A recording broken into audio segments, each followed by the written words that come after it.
People will stop me all the time, ask me these different questions, but most people have a question like, what does it take to get rich and happy instantly with no effort? Some version of that question. And I'll usually look at them and say, do you really want to know, or are you just asking? And when I say that, you see them kind of freeze for a moment, like you may tell me and I might have to work. But I really want to tell you what I really believe it takes to be rich and happy. Now, most people think rich is just money. But I know a lot of people have a lot of money and they're broke. And I know a lot of people have a lot of money and they're very rich. That richness is a sense of fulfillment.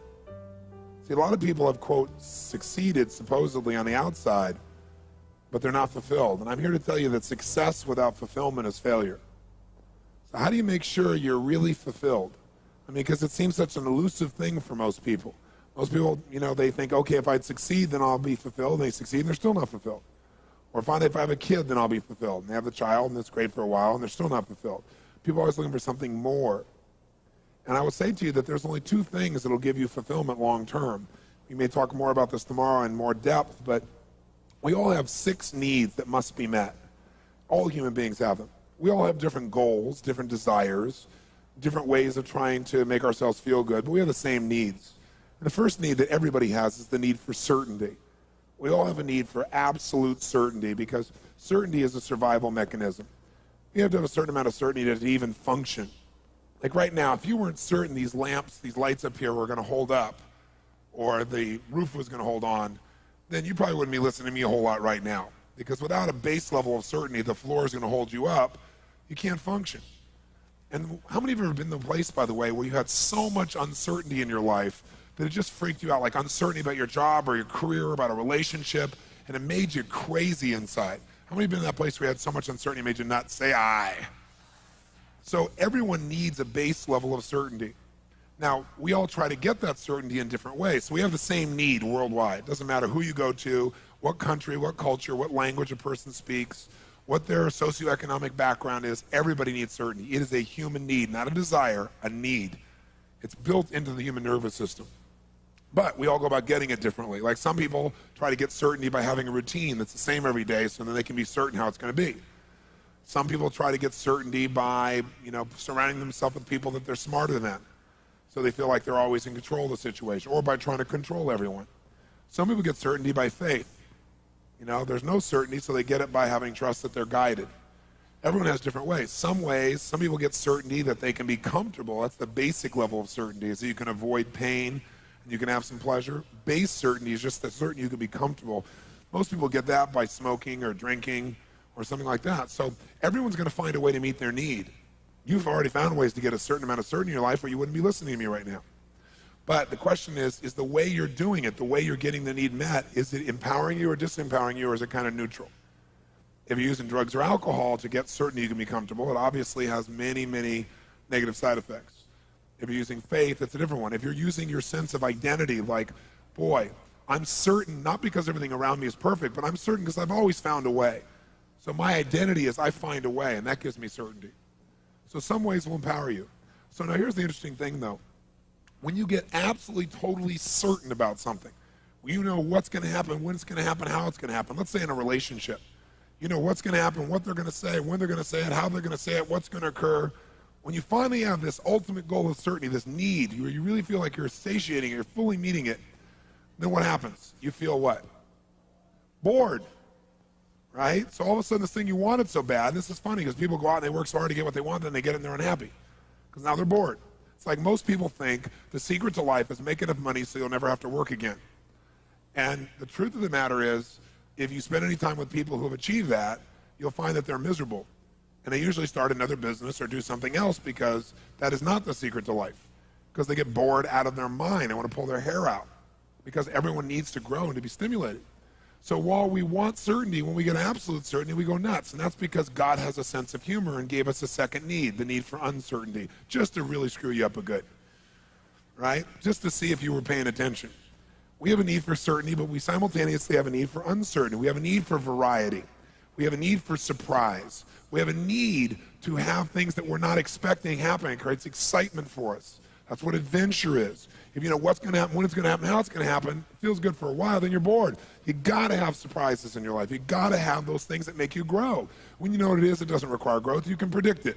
But when you're not sure, now you have to grow to deal with the uncertainty.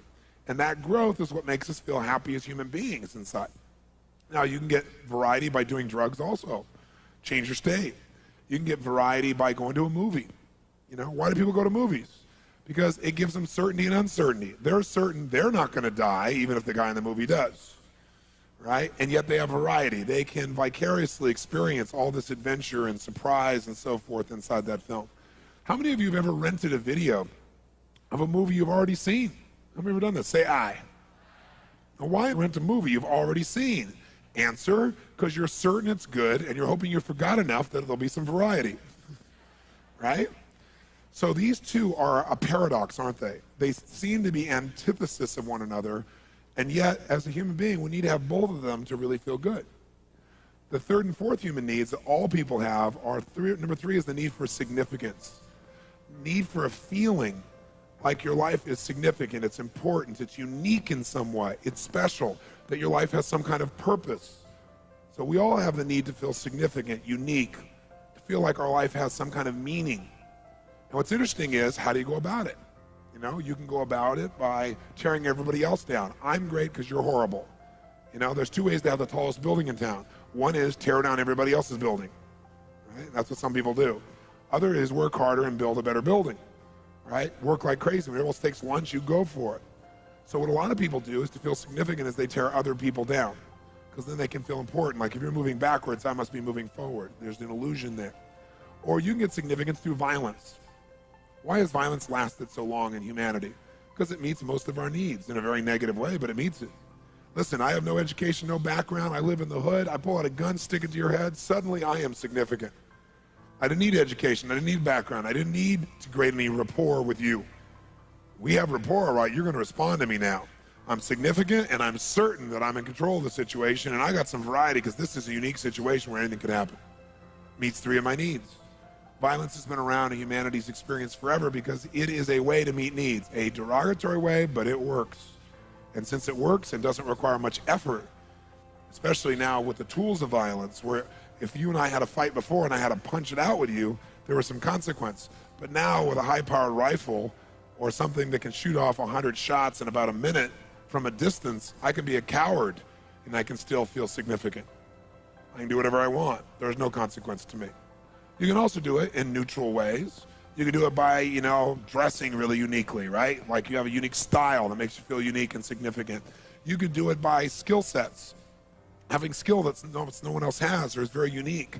You can do it by buying more toys. You have nicer cars or homes or something like that. You could do it by getting more PhDs, more degrees, more results that you know. You have that thing next to your name, so you're significant. Every one of us finds a way, right? Because we have to feel significant. Everybody needs this. The only question is how. Some people do it by saying, I am a Christian, or I am a Jew, or I'm a whatever, and I'm more unique than you. And then religions fight about who really knows the name of God and kill each other in the name of God. It's an interesting process that sometimes happens. It's happened in most major religions of the world. Because people are basically fighting over who's more significant to the Creator. Interesting thought process human beings have. Now, the interesting thing is to be significant, you can do it in neutral ways, positive ways. You can do it by having more compassion and giving more than anybody else. If you give so much, sure enough, if you know you're willing to give more and you're more honest and more real, that makes you feel unique, makes you feel special, and that doesn't have any downside, it only has upside. So you got to figure out, you're going to find a way to be unique. The question is, do you through cars and homes? Do you do it through achieving?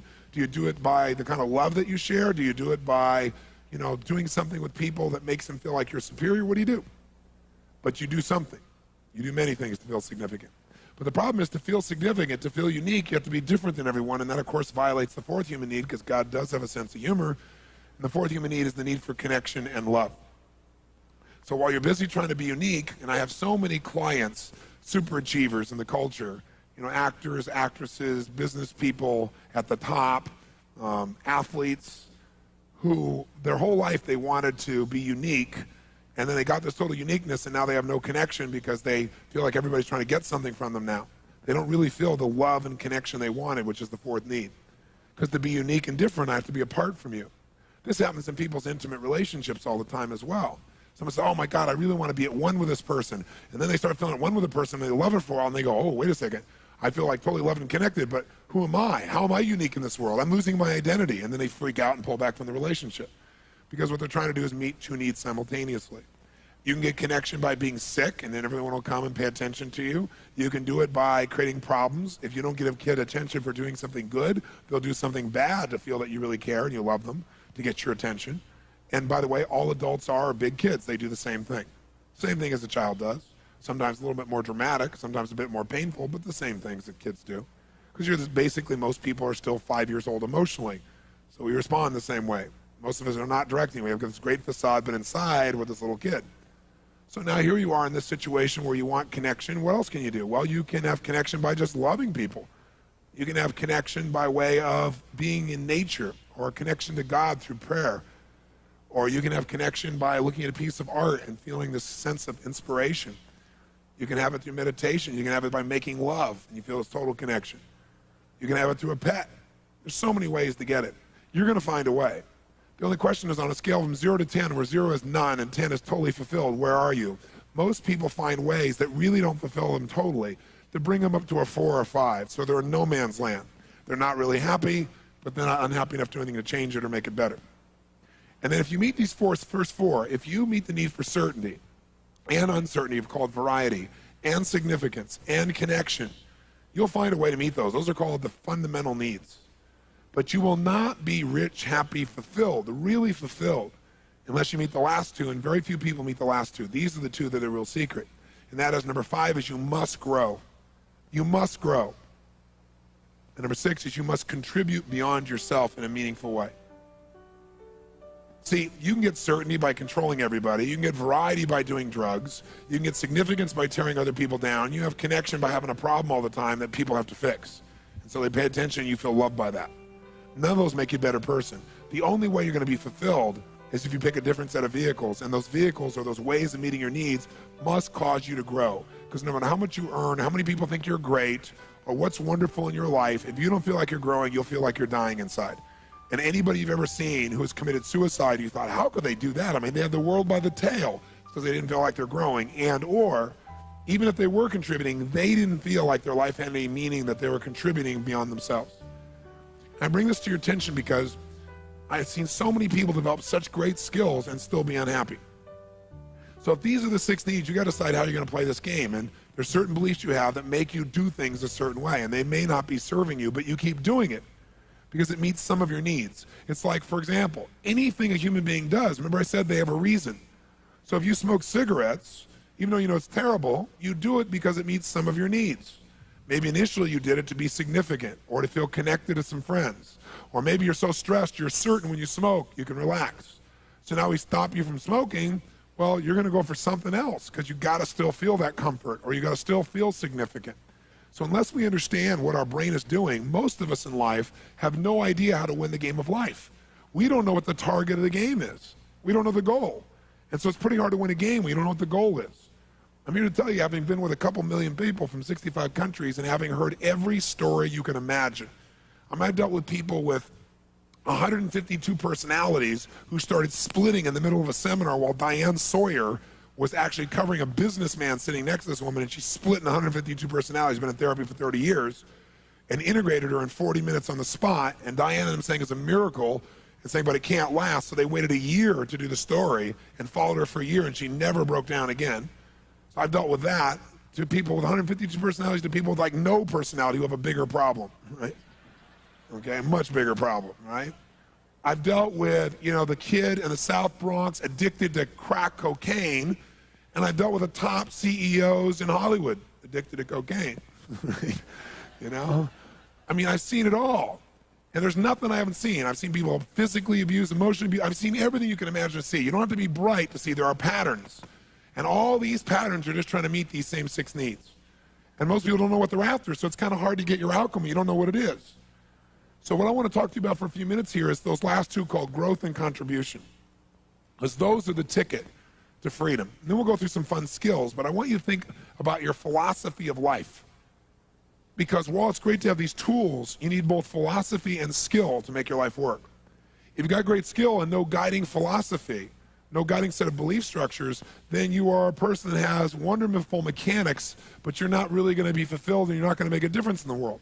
If you got this wonderful philosophy and you got no skills, no muscle, then you're going to live and be able to philosophize forever and you know it's right, but you don't do anything. It's a merger of these two, or a melding of these two, that really creates a quality life from my perception. So let's talk about the philosophy of what creates that fulfillment. I remember somebody came to me one time and said, so what does it take to be rich and happy? And I remember I looked back to him and I said, it's really simple. Be a team player. I remember the person looking at me like, what does that mean? But let me tell you, that's the secret to wealth and happiness. Become a team player. What does that mean? A team player means you got to understand something.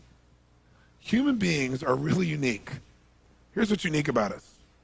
We're driven to achieve a certain amount in our lives, whatever that may be, to meet our 6 needs. For some people to feel significant, they got to make $10 billion. For some people significant, they have to have a child and have that child grow up and be a nice person. There's no right or wrong. It's just different beliefs in our head about what has to happen, right? But here's what's interesting. Most of us don't need to have a lot happen to meet our needs. We don't. So it's different for every person. So let's say for you to meet your needs of identity, you have to do a certain amount of business. Well, once you do that much in business, you don't have any more drive. It's like, okay, that feels good, right? Or you have a certain amount of need for acknowledgement. But once you get a certain amount of acknowledgement, people tell you a million times how great you are, you always appreciate hearing it, but you don't really need it because you know. So you're grateful and it's wonderful, but it's not like desperation, you know what I'm saying here?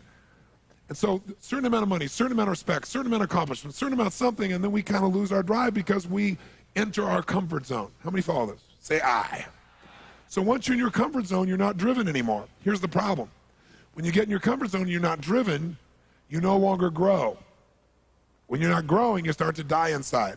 When you're no longer growing and dying inside, you stop contributing in a meaningful way. And as you do both of those, your whole world falls apart emotionally. See, seen this happen. I've got about 6 or 7 friends, probably 7 to be accurate, who are considered by most people in the world to be like the best on earth at what they do and have been for a quarter of a century. Like one guy's in the movie business, been the head of several studios, made an unbelievable number of pictures, Academy Awards. Another guy is an NBA coach, the most winningest coach of all time in NBA history. I mean, each of these guys are my friends, and they're in their mid-50s. And what all of them do when we get together and talk is we talk about life and where we're going, what we're doing. And I've watched many of them, the business ones anyway, cash out at one point in their career, where they sold their companies and made $500 million. One guy, $2.5 billion. And he thought that was going to make him happy. And I remember for the first 3 or 4 months, he was really happy. He partied, it was fun, it was great. But then all of a sudden he got more and more crazy. And then all of a sudden he started overeating and drinking. And all those things are as a symptom for the fact that you're not fulfilled. So now you're going for the cheap quickie to try and make yourself feel good because you really aren't growing, you're not contributing. And every one of them has gone back into some venture that made them have to grow, because when they had their business, they had to take on the challenges, they had to take on the effort, they had to grow, and they felt like they were contributing something meaningful. And that's when they're happiest. So having said that, if we all can get comfortable at a certain spot, then what's the secret to make sure we're always growing and contributing? And the answer is become a team player, which means this. People will do more for others they care about than they'll ever do for themselves. And that's a critical distinction to have about human beings. People will do much more for others they care about than they'll ever do for themselves. Now, for some people, that's God. For some people, that's their kids. For some people, that's their friends. But we'll all do more for something people we really care about than anyone else, than ourselves. And so if you really want to be happy, you got to grow and got to contribute. How many buy that? Say I. So if you buy that, you got to have a reason to constantly grow, because you're going to get comfortable pretty easily. The only way to do that is to have these people you care so much for that you feel compelled to constantly contribute more and to grow in order to be able to do that. Unfortunately, in my life, I figured this out at a very early age, and so it drove me to this point. It's why I'm here now. And I'm here now because I get to have this sense of I have to grow to do this, I have to contribute, and I get the joy and the fulfillment of that process. I don't have to do any of this anymore, fortunately. I can sit and do nothing for the rest of my life economically, but I couldn't sit and do nothing and be happy. So that's where we got to vest ourselves. But I have found what that is for me, which is certain people I care about, an environment of people I care about, people like yourself who really want to make their life more, no matter how great it is. But you got to find what that is, because that's what will drive you. So I want to give you a couple of assignments that if you use them will get you more connected to your team. And they're very fundamental and they're very basic, but I think if you'll do them, you'll find them to be quite useful. And the first one is really simple. If you're gonna be a team player and you're gonna feel that sense of connection, then what you gotta be able to do is you gotta be able to connect when it's not easy to connect. What I mean by that is, if you're in a position where someone, how many of you have somebody in your life from your past where maybe you were good friends at one point, or lovers, or business associates, but you're really close with this person, and then one day something happened. And when that happened, it changed your life forever in your relationship, and maybe you've never spoken to them again since that day. How many have somebody like this somewhere in the back of your life? Raise your hand, let me see your hands. Keep your hand up, and I want you to see what percentage of the room it is. It's about 90% of the room, okay? So what I want you to do is this. I want you to develop team building muscles. Because when you have that sense of connection, you can do anything. But anybody can be loving and friendly to someone who's totally loving and friendly to you. If you're really gonna get that sense of connection, that sense of real joy, the real passion, you gotta be able to connect with somebody who has hurt you or been unfair to you. Now, I'm not suggesting you go start another relationship with this person. I'm not stupid. I know many of these people you don't want to start a relationship with. But I do want you to learn how to communicate with absolute caring and love and make yourself do that even though you've been hurt. Because that's how you build an ultimate muscle. How many follow this? Say I. What I'm going to ask you to do is you are going to tomorrow or tonight after the seminar, you're going to take this person, maybe you've not talked to them in years, and you are going to call them. Now, answering machines don't count, okay? But you're going to communicate with them. And what I want you to do is three things. I want you to call them. I want you to acknowledge yourself, who you are. Don't pretend you're someone else. And answer the phone, and as you hear their voice, you'll say, hi. This is me. Remember me? I certainly remember you. Then the second step, you're going to acknowledge how the relationship ended. So you're going to say to this person, listen, I know the last time we talked was not a very pretty sight. I know that we yelled or we did this or we did that. I know that I knew I was right and you knew you were right, and it didn't end in a very attractive way. So acknowledge what happened so it's clear that you're not an idiot calling back. And then you go to the third step. You say, I'm just calling for one reason. It's been 6 months, it's been a year, it's been 10 years. I just want to call you to tell you that while that was incredibly painful and I was mad as heck, and I still don't necessarily agree or disagree with you, I do want you to know that before that happened, we had an amazing business relationship, friendship, love affair, whatever it was. And while I'm not trying to start a new one, I just want to tell you how grateful I am for that time I had with you prior to that event. Because it was a great, great time in my life. And you were an important part of my life and my team, and I want to thank you for that. And you don't have to say anything. I'm not calling to have you say anything or give me anything. I just wanted to thank you for that time. I hope you have a great life. Thanks. Bye. Click. What would this do to their brain? Better yet, what would it do to your brain to actually sincerely make this call and put aside those events and associate to the good things? Again, I'm not saying start a new relationship with them. I'm not saying that. I'm saying just call and acknowledge that there was great goodness and do it from your heart and reconnect to that feeling. How many think this would be a major stretch? Let me see your hands. Say I. Good. So then if you can't do it, you what? You what? How many are going to do it? Raise your hand. Say I. Here's the second call I want you to make.